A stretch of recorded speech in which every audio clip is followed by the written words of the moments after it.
that this highway patrolman violated all of the rules of policing when he viciously attacked a defenseless woman.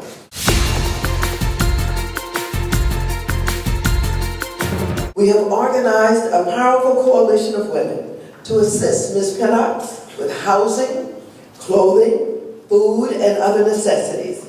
Ms. Pinnock should not be abandoned by our community while she is fighting for justice. Suffered multiple blows that were unaccounted for at the hands of someone who stood and swore to protect and serve. His version of protection was to execute multiple blows to her and to punish her. We believe he's had contact with her before, and he was punishing her. He exacted on her face and body to the point where she still has a large hematoma on her right shoulder. Why does she still have these bruises? Why do the striation marks on her back look like something from the movie from Roots or Jane, to hide her injuries so that they can somehow subside until family members found her? Thank God we found her quicker than they thought. And when we found her, she was under the name Grace 65. She's never gone by an alias of Grace 65. Even if you were to show up at the facility she was at and said, "I'm here to see Marlene Pinnock," and gave her correct date of birth and name, they would say she's not here.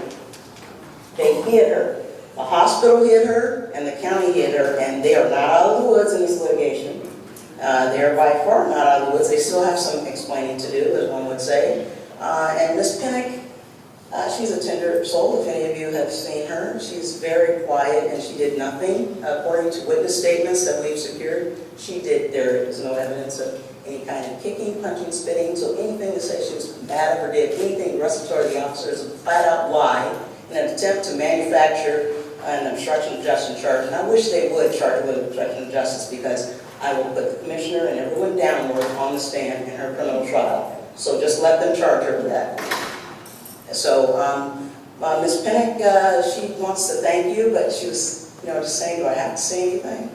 But, and we know that public speaking can be one of the largest fears that someone has. So I'm not going to ask her if she wants to say anything, but if she wants to say something, I'm not asking her now. I just looked at her.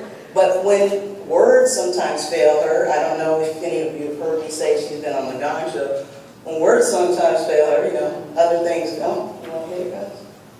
Somewhere over the rainbow, way up high, there's love, dream that I can't dream.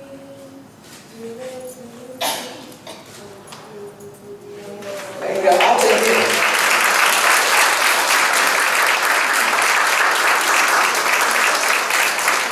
I would never try to do that in public, but she hit some high notes and she kept